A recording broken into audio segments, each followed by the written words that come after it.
Hello and welcome. I am your host of What Are You Reading? What Are You Writing? Author Karen E. Osborne. I have five novels out. The latest is Justice for Emerson. I am so glad that you're here. This is a space for readers and writers to come together and talk about books. I am Yeah. so glad you guys have joined us for today's episode. What are you reading? What are you writing? And my guest today is Joan Donaldson. Hey, Joan. Hi there. It's good to see everybody. Thank you for bringing me on. Oh, I'm really happy to have you. Joan is here to share her new, well, it's about a year old, right? Came out Yeah. about a year ago. hmm That's And right. it is Yep. called A Fond Kiss, and it's a sequel to an earlier book that she wrote, and she'll tell us all about all of that. So, Joan, let's start, but just give people a little bit a taste, not a whole bio, but a little bit about who you are and where you are, and a little bit about your writing journey. Well, first of all, again, thank you for having me on. Live in Southwest Michigan. If anybody's heard of Saugatuck, Michigan, I live right next to Saugatuck. I'm an Mhm. organic blueberry farmer.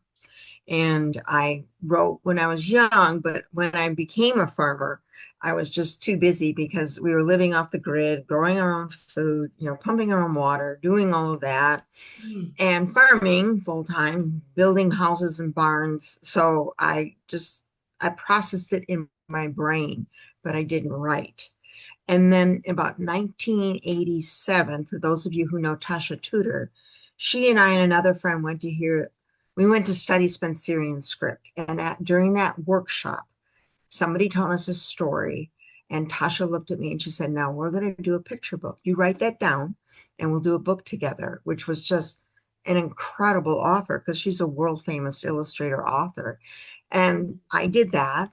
And I was just so grateful. I said, "What should I do? How can I thank you?" And she said, "Never stop writing."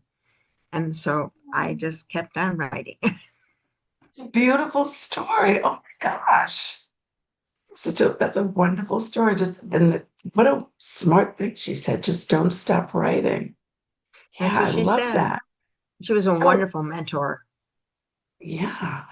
So the book is called A Fond Kiss, but is spelled A A.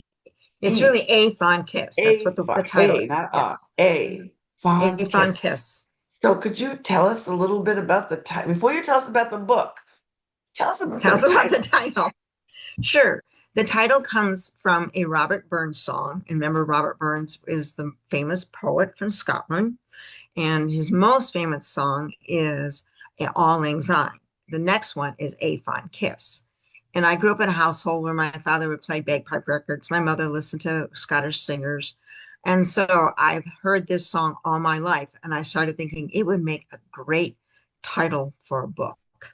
And when I was working on this story about, well, the first two books in the series are actually about the sister Viney. And this is her older sister, Lizzie. I thought that describes Lizzie because part of the lyrics are a fond kiss and then we sever, a fond kiss and then forever. And so Lizzie loses her first love in the first novel. So it's that sense of loss and grieving. And yet, of course, there's someone else. There's a second chance for both Lizzie and the person, William, that she will meet. Yes, yes. So give us the time and the setting of the story. Tell us a little bit more about the story. Sure. The setting is in Rugby, Tennessee, which still exists.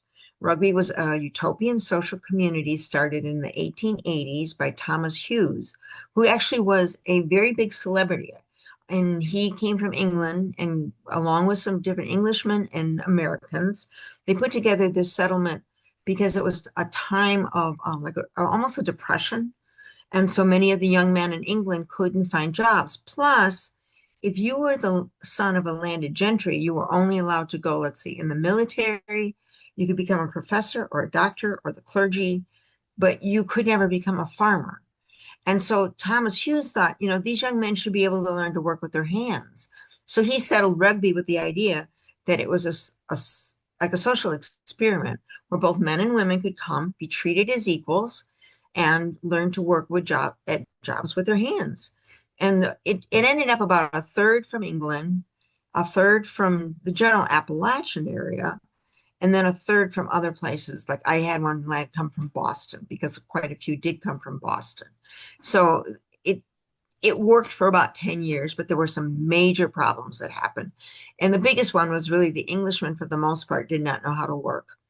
And they didn't understand. I mean, I've been a farmer now for 50 years, that, you work until the job is done or the sun goes down.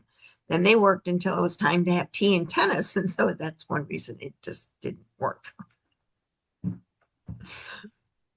What happened to, well, first of all, what year is the book set in? It's about 1882, though. 82, okay. Yes. And how did you decide on this town? How did you discover this town that you chose to? Well, I've lived a very blessed life. I've met some incredible people. And one of our friends that we met, my husband and I were both for many years. We taught dance, contra dancing, Irish dancing. We still play Irish music and Scottish music. But we met a friend through our dance connections, and he had gone to Vanderbilt University for his PhD. And he told us about this little town that at that point was a ghost town. And then a young man began historic rugby, a foundation to revive all the antique buildings and to make it into sort of a living history museum. And then Eric and Vi, when he retired from teaching from Wittenberg College, they built a house down there. And so we went to visit. And the moment I went to visit, I said, this place is really unique and has an incredible history that should be shared and known in our country. So Wow. that's, So, yeah, so you found a title, you found a location, and now you're going to take a character from your previous book and right. make her the book. Wow, that is lovely. That is lovely. So tell us what you love about Lizzie and William as people. What are they like? Well, the thing that I really liked about William when he came into my mind was he grew up in a privileged family, but he was willing to leave that and to experience living in this like classless society. And so, I mean, I give him a lot of credit. And for people who know the book Christie, I thought of him in that way too. I mean, coming into this part of Appalachia and not understanding what it was like there before he came. And yet he's also in a unique situation because he's at rugby. So just his enthusiasm to embrace this situation and then find it very fulfilling. Lizzie, of course, has been a little bit in the first two books, especially in the first book. She embraces rugby because she wants a wealthy husband. That's number one goal for Lizzie. And she actually does become engaged to a wealthy person, but along the way, they begin to realize there's a whole lot more than just wanting money. Is I mean, she really changes. And so she's grieving her fiance who died. And, she doesn't know whether she can do this again. She's got a lot of questions. And yet, I looked at it in the first book, she wanted to get something. She learns in this book that it's more satisfying and blessed to give something. And that's what she does. She learns how to give of herself to the whole community. Oh, that's beautiful. So is this historical romance? What is the genre? It's historical fiction to begin.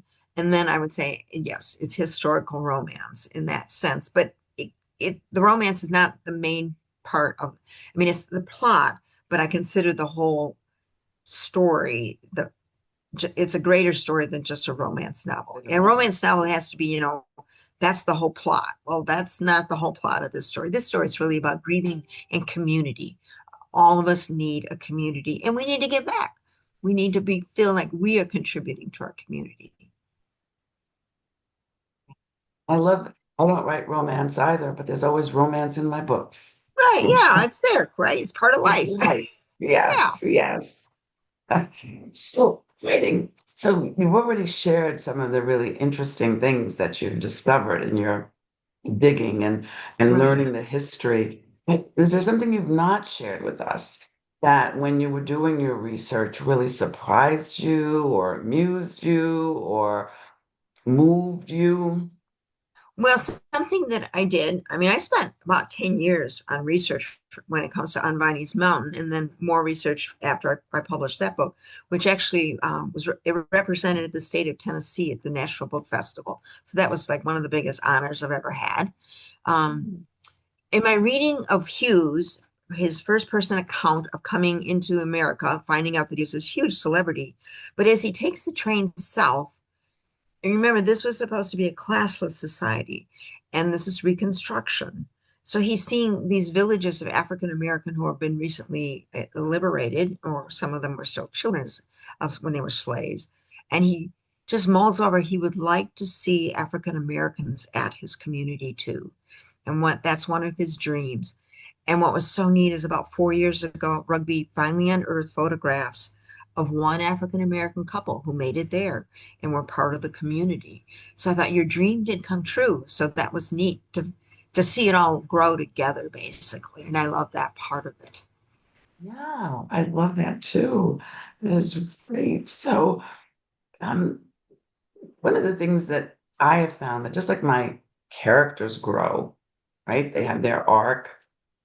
I grow Yes. from my writing life, my writing experience. Has your writing journey changed you in any way, or um, did you discover something new about yourself as you continued your writing journey? Well, this book especially, my son, who served in the Army and then suffered from PTSD, took his life February 19th, 2015.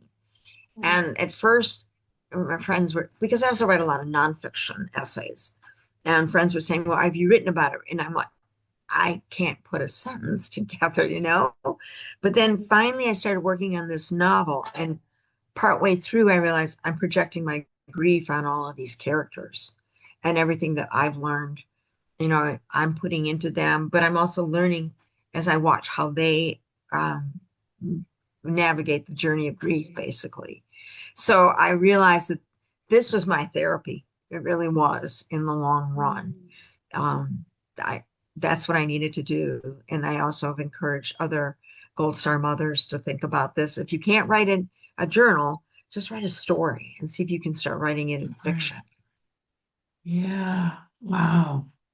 My goodness, I want to come have tea with you. And come and sit, come and sit at your kitchen table and we chat about all of this. We will. So, yes. So as you think about your writing life, was there an author or a book that had a huge impact on how you write or your desire to write? Was there somebody in your past, some writer in your past that had a big impact on you? Well, sort of. I mean, I'm one of those people that when they were 6 years old wrote their first story, so it's sort of innate in that sense. Yes. Like you probably are the same thing. Um, Yes.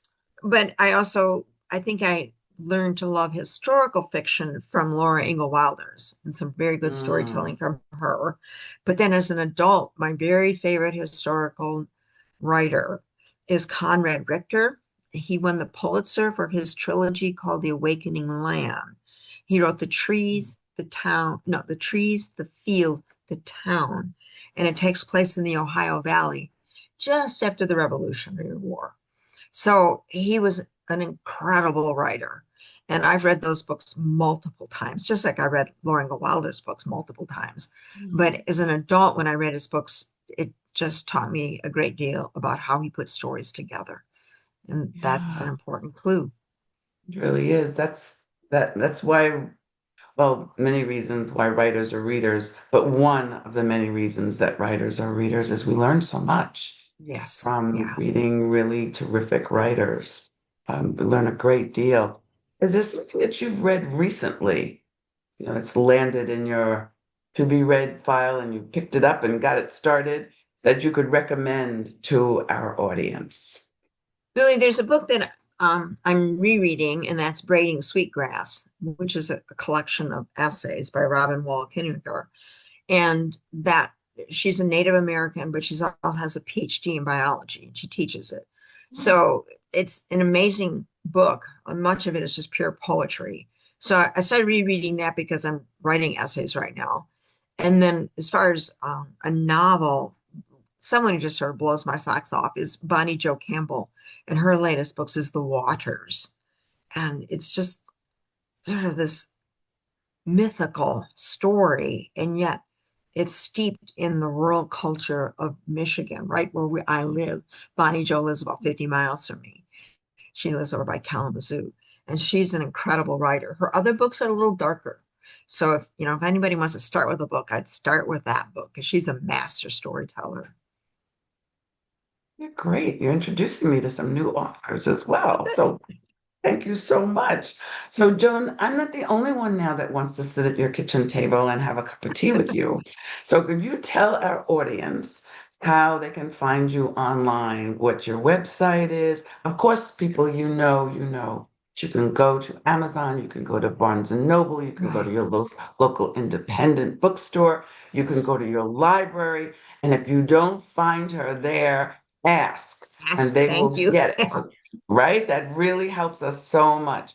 That's But right. beyond being able to buy your books, where all fine books are sold and borrowed, is there a way that people can find you? Well, there's a couple ways. I do have a website. It's just simply www.joandonaldson.com. I'm also on Facebook, and my Instagram is Joan Donaldson from Michigan, just MI. And then I Mm. would encourage people, if you start to like my writing, I have a Substack column, and it's called From My Garden, because I'm like a huge gardener. So I always start with something that's going on in my garden, but then I sort of like, transfer it over to what's also going on in my literary life. So, and then I also have another one for my farm. If anybody wants to really read what's going on in my life, you can take both the garden and you can take the farm. But the garden one is where I usually stick most of my literary news. Excellent. So we are so happy that all of you are watching us, or maybe you're listening to us because we're on Yes, Apple and we're on Spotify. But however you're consuming this, we are both Joan and I are very, very grateful that you joined us today. yes, We hope that you will not only uh, think about the books, buy Joan's books, write a review, yeah, also thank you. follow Yes, her, subscribe to her Substack, and please share all of this yeah, with your readers that you know and love. We love it when you share the video or the audio version of it, and we thank you in advance. yes, And we do. yes, yes. And so see all of you next time on What Are You Reading? What Are You Writing? Thank you. Come for tea.